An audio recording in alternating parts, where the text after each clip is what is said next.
Good morning, students. In class 11 political science we have completed our 3 chapters, but yesterday we take a quick summary of chapter first, and today we start a quick summary of second chapter. uh, right the name of chapter is rights in the Indian constitutions. Rights, you all aware about the rights. It means right is a favorable conditions, and that is the claims of our citizens for their developments, है ना. So you can define the rights in a different types, and rights are also classified in a different types, like fundamental rights, political rights, economic rights. These are all called the classification of rights. So in this chapter we discuss the thing rights are the favorable condition and guarantees to be provided by the state to its citizen to live up a dignified life. ये क्या होते हैं? तो life जो है, इसकी definition आप इसको इस तरह से भी डिफाइन कर सकते हो कि राइट्स क्या होते हैं.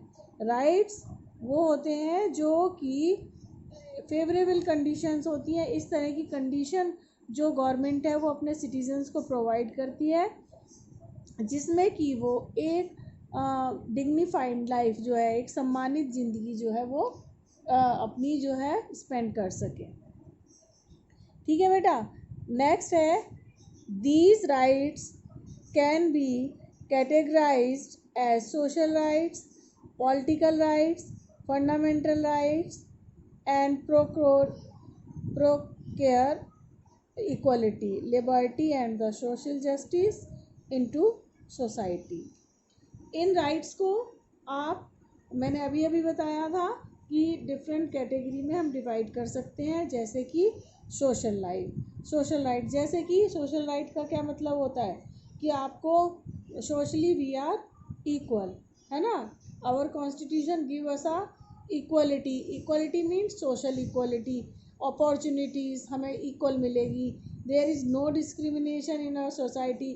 अच्छा, इसके अलावा कास्टिज़म जो है वो हमारे यहाँ इंटर कास्ट मैरिजेज़ हो सकती हैं, रजिस्टर्ड मैरिज होंगी, कोई दिक्कत नहीं होती.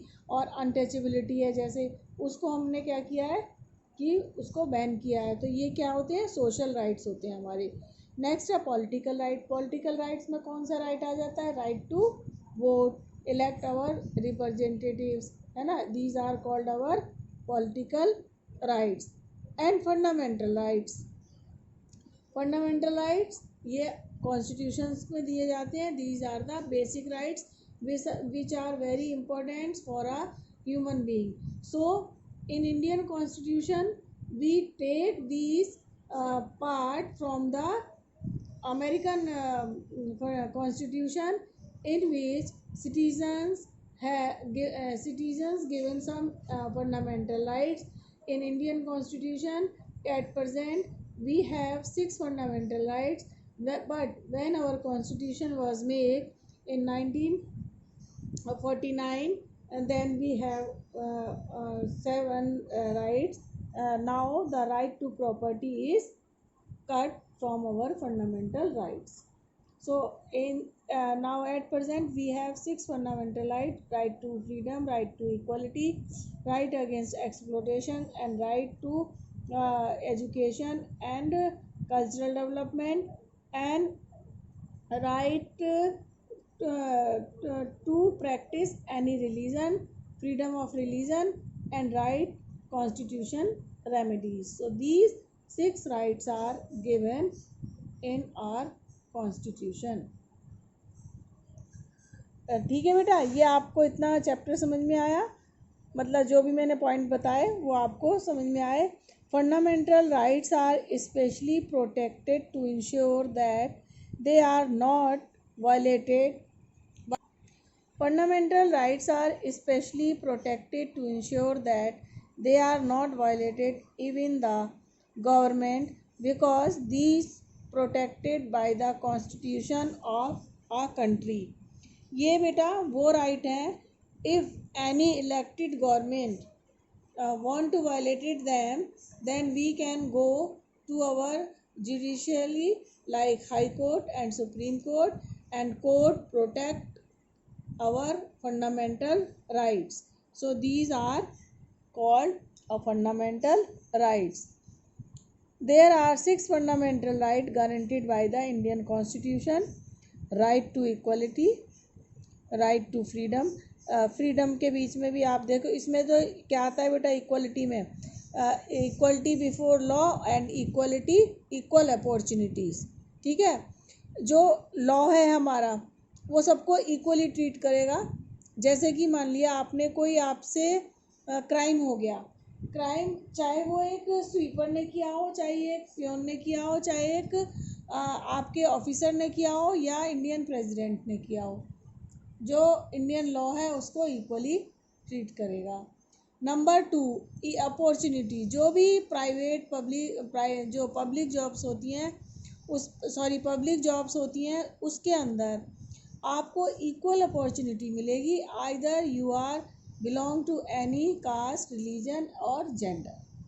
ठीक है, तो ये अपॉर्चुनिटी और आपको लॉ, ये 2 चीज़ें ये लर्न करनी है। ठीक है, now we move to second right to freedom.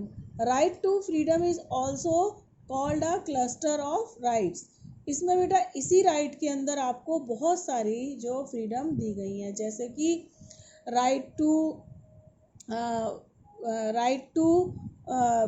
Speech and expression, made your association और यूनियन, है ना, move to any part of India, you can settle any part of India, and you can choose any occupation and trade as you want. So these right to freedom is a cluster of you can practice any religion. ठीक है, next है right to freedom of religion. India is a secular country and in Indian constitution gives us right to practice any religion freely. All religion are equal in front of government. It means देखो secularism मैंने बेटे आपको 7th-8th class से लेकर 10th class तक इसको आपको इस तरह से लर्न करोगे कि there is no state religion and state respect all the religion equally, है ना। जैसे कि पाकिस्तान के अंदर इस्लाम है, इस्लाम जो है वहाँ का नेशनल रिलीजन है। एंड आपका श्रीलंका में आपने 10th क्लास में पावर शेयरिंग चैप्टर में पढ़ा था किस तरह से वहाँ बुद्धिज़्म है। और आपका सऊदी अरेबियन जितने कंट्री हैं इस्लाम है। और आप इंग्लैंड में जो है वो क्या है आपका क्रिश्चियन जो है ना, वो वहाँ का नेशनल रिलीजन है। बस यूएसए और जो इंडिया है, these are a secular country. It means we have no any national religion but state respect all religion equally. ठीक है, इट मीन्स हमने रिलीजन से ज़्यादा सिटीजन को यहाँ पर इम्पोर्टेंस दी है इंडियन कॉन्स्टिट्यूशन ने। ठीक है बेटा, now next point, right against exploitation.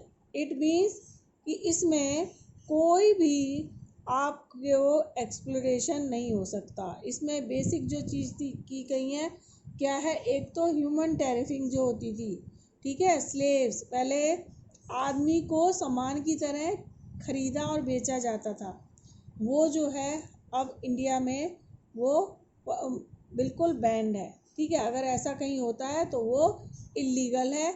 और उसके संग, और नंबर 2 इकोनॉमिक वेजेस ना, रियल वेजेस जो हैं, डेली वेजेस जो हैं, मिनिमम वेजेस जो हैं वो बिल्कुल फिक्स किए गए हैं। ठीक है, जिससे कि आपसे कोई ज़्यादा काम ना लेकर कम पैसे देता है तो ये भी आपके राइट्स का वायोलेशन माना जाएगा। नंबर 2 फिर इसमें और आप इंक्लूड करेंगे कि चाइल्ड लेबर बैन है। कोई भी आप किसी भी बच्चे से जो 14 ईयर से कम है उसके साथ आप उससे काम नहीं करा सकते। अगर आपकी कंप्लेन होती है तो क्या होगा, ये इलीगल माना जाता है। और इसके अलावा कि एक जो है इसमें कि वेजेस आपकी डिसाइडेड है, और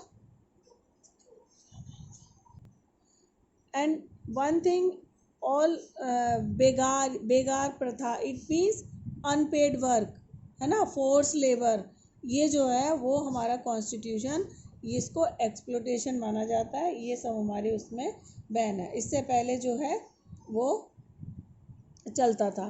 तो फिर now we move another right नहीं, cultural and the educational right, it means all the states and citizens are free to preserve their culture।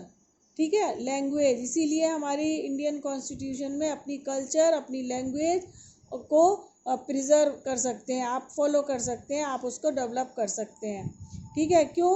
क्योंकि इंडिया के अंदर इतनी ज़्यादा डाइवर्सिटी थी कि जिसकी वजह से इतनी मल्टी कल्चर कंट्री है इंडिया, और उसमें सबको अब फ्रीडम दी गई है कि अपनी अपनी कल्चर को, अपनी लैंग्वेज को जो है वो प्रिजर्व करे, उसको डेवलप करे।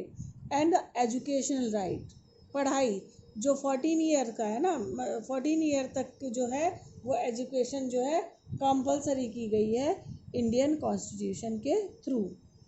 Next, right to constitutional remedies, ये बेटे वो राइट है जिसे इंडियन कॉन्स्टिट्यूशन की हार्ट एंड सोल भी कहा जाता है। तो क्वेश्चन आ सकता है आपका एग्जाम में कि which right is called the heart and soul of Indian constitution, and which why the constitutional remedies are called the guardian of all fundamental rights. So guardian, because ये क्या है, ये राइट हमें ये राइट देता है कि अगर हमारे ऊपर वाले 5 किसी भी राइट का जो है वायलेशन होता है तो हम क्या कर सकते हैं, हम कहाँ जा सकते हैं, हम अपने को भी हम मूव कर सकते हैं कोर्ट में, है ना, हम वहाँ पर जस्टिस के लिए जा सकते हैं। ठीक है बेटा, इतना आगे आपको समझ में। नेक्स्ट है fundamental right, expect the right of life and personal liberty may be suspended only during the emergencies like foreign attack and the internal disturbances. ठीक है, इसके अलावा ये राइट सिर्फ इमरजेंसी पीरियड एक हमारे कॉन्स्टिट्यूशन में डिसाइड किया गया है जो 6 मंथ के लिए हो सकता है। पहले इसमें क्या होता है बेटा कि 6th मंथ के लिए प्रोविज़न, ये इंडियन प्रेसिडेंट को ये राइट है। कब हो सकता है? एक तो जब हमारे ऊपर कोई फॉरेन अटैक होता है, इट मीन्स वॉर पीरियड में, और या हमारे इंटरनल कोई जो है बहुत ज़्यादा डिस्टर्बेंस होता है, लाइक आ नेचुरल डिजास्टर। ठीक है बेटा, अर्थक्वेक आया हुआ हो, फ्लड आए हुए हो, तो ऐसी कंडीशन में आप क्या करोगे कि आप ये नहीं सोचोगे कि अब इलेक्शन होनी चाहिए। ठीक है, तो इस कंडीशन में क्या होते हैं, हमारे जो राइट हैं, वो जो फंडामेंटल राइट हैं वो वायलेटेड हो जाते हैं। उस टाइम आप कहीं पर खड़े होकर स्पीच नहीं दे सकते। मान लिया हमारा अपने नेबरिंग कंट्री से लड़ाई चल रही है, तो उस टाइम आपकी फ्रीडम ऑफ स्पीच जो है वो वायलेट मतलब बैन कर दी जाएगी। आप उस टाइम नहीं बोल सकते क्योंकि ये इमरजेंसी पीरियड होता है। Next, South African constitution grant most extensive range of rights to its citizen including even right of अच्छा बेटा, in this chapter we also read about the constitution of South Africa, because South African leader which is the father of nation South Africa, are the follower of is the follower of Mahatma Gandhi. So uh, the South African constitution are very much inspired by the Indian constitution. ठीक है, but the condition and situation of the every countries are differ. That's why the fundamental rights are also differ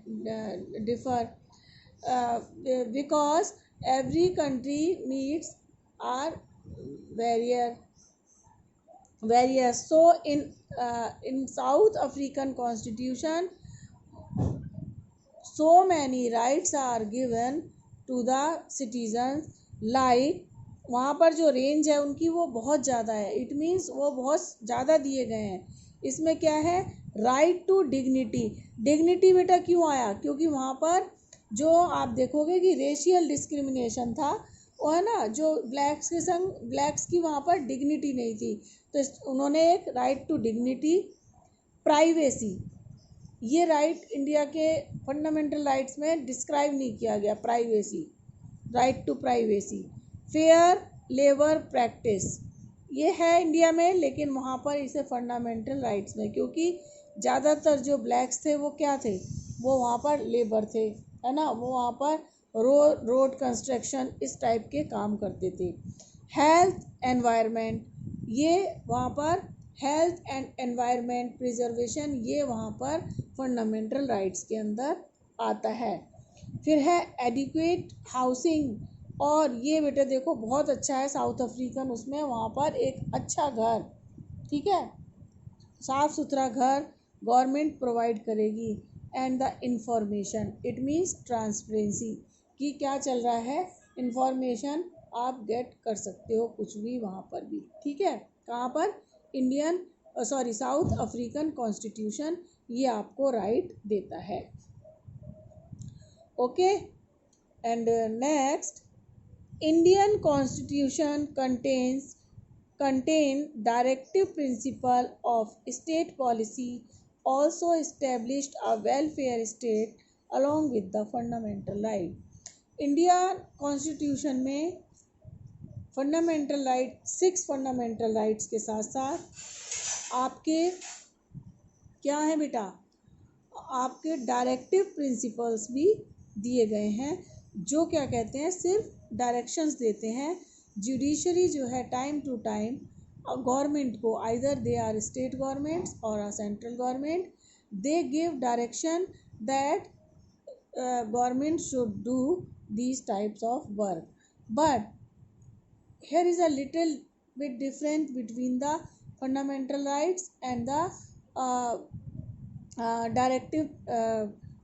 directive principle of state policy. क्या है बेटा इसमें, अभी main आपको आगे question में मैं पूरा बताऊंगी डिटेल में, बट अभी आप ये समझिए कि ये जो फंडामेंटल राइट होते हैं, अगर इनका वायलेशन होता है तो जो है पब्लिक जो है वो जस्टिस के लिए कोर्ट में जा सकती है. इट मीन्स हम लीगल इस पे क्लेम कर सकते हैं. बट जो डायरेक्टिव प्रिंसिपल होते हैं इनके अगेंस्ट आप सिर्फ वो है डायरेक्शन दे सकते हैं, उनको बोल सकती हैं, है ना, लेकिन उनके अगेंस्ट हम लीगल जो है एक्शन नहीं ले सकते. ठीक है, ये लीगल है और ये इनमें आपको सिर्फ मॉरल है ये, और ये लीगल है, ये आप ध्यान रखेंगे. ठीक है, the judiciary has power to enforce the fundamental right, but the directive principle of states are not enforceable by law. जो जुडिशल है उसको ये पावर है कि वो फंडामेंटल राइट्स को ज़बरदस्ती फॉलो कराए, but directive principle are not enforceable. ठीक है, by the 42 amendment in 1976, the fundamental duties have also been include with our 10 number and defend our country, promote harmony and protect the environment. हमारे amendment, आप सब समझते हो amendment का मतलब क्या होता है। Amendment means change in a constitution. So time to time there so many amendments are came to in our constitution. So in 1976 some fundamental duties are also include our constitution. How many? These are 10. ठीक है बेटा, ये duties होती 10 duties भी include कर दी गई हैं, जिसमें क्या है हमारे मेन जो होते हैं आपके कि हमने हारमोनी को इम्प्रूव करना है, अपने नेशनल एंथम को, नेशनल जो हमारे सिंबल्स हैं उनकी रिस्पेक्ट करनी है ना। कंट्री की यूनिटी के लिए आपको प्रमोट करना है, तो ये हमारी फंडामेंटल ड्यूटीज़ बनती है। एनवायरनमेंट को प्रमोट करना है, ठीक है। तो ये ड्यूटीज़ जो हैं इंडियन कॉन्स्टिट्यूशन में इन्वॉल्व की गई हैं। Next, the inclusion of fundamental duties has not changed the status of our fundamental right. Duties जो है बेटा उनके इन्वॉल्व होने से क्या हुआ है, उनके इंक्लूड होने से हमारी जो फंडामेंटल राइट्स हैं उनकी वर्थ पर, उनकी वैल्यू पर कोई फ़र्क नहीं पड़ा, उनकी इम्पोर्टेंस पर कोई भी इफ़ेक्ट नहीं पड़ा है।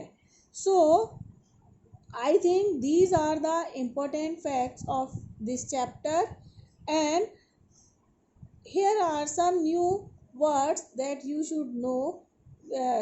You can say these are the new words according to this chapter.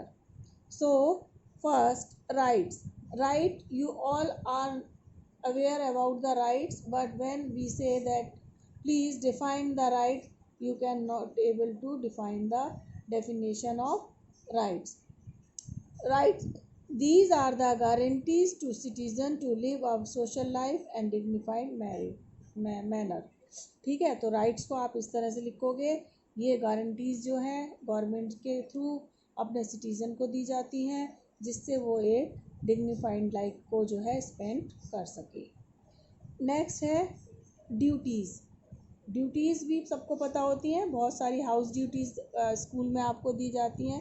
आपकी मदर की ड्यूटी होती है, एज ए स्टूडेंट आपकी ड्यूटी होती है, एज ए टीचर हमारी ड्यूटी होती है। So as a Indian constitution every citizen have some duties also. अभी मैंने आपको बताया कि in 1976 these 10 duties are include in our constitution, a performance towards other of society enjoy rights. ये क्या होता है बेटा, जब हम अपनी ड्यूटीज़ अच्छे से करेंगे तभी हम अपने राइट्स को भी अच्छे से इंजॉय कर सकते हैं। तो एक अच्छी सोसाइटी को मेंटेन करने के लिए अपने राइट्स के साथ साथ हमें कुछ ड्यूटीज़ भी करनी पड़ती हैं। नेक्स्ट है बेटा कॉन्स्टिट्यूशनल रेमेडीज़। ठीक है, ये आप बताइए। Protect arrangement to citizen by the constitution any exploitation.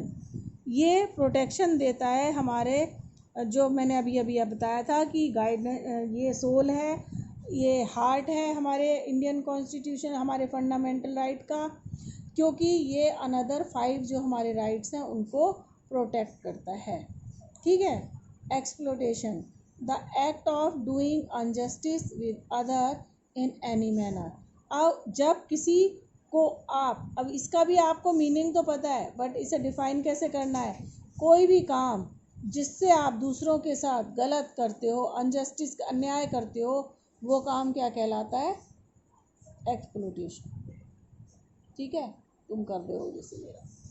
बेगार, बेगार a forced labor without payment, it is also called बेगार। ठीक है, बेटा ये उर्दू वर्ड है वैसे, और बट इसका मतलब यही होता है कि अनपेड वर्क है ना, फोर्सफुली आपसे। पहले जो पुराने टाइम में क्या होता था, जो लैंडलॉर्ड्स होते थे है ना, जो किंग्स होते थे, वो क्या करते थे, बेगार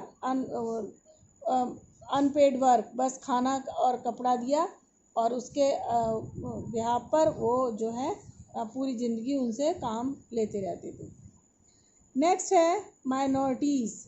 these are the groups having common language और religion and in the particular part of the country or in a country as a whole, these are outnumbered by same other social section. minorities का मतलब बेटे जो पूरे country में जिनकी counting जो है वो कम होती है और इनकी अलग रिलीजन होता है, लैंग्वेज होती है या किसी भी तरह से, तो these are called the minority. Like in India, Hindus are majority community and Sikh, Muslim, Jain, Buddhism, these are called the minorities। ठीक है, समझ गए हो आप, जो कम हो वो माइनर। फिर है मार्जिनलाइज्ड कम्युनिटीज़। मार्जिनलाइज्ड, मार्जिन से ही आप समझ जाओगे जो बिल्कुल किनारे पर है, बिल्कुल एंडिंग पे है। The communities left ignored like Dalits, OBC, weaker section, etc.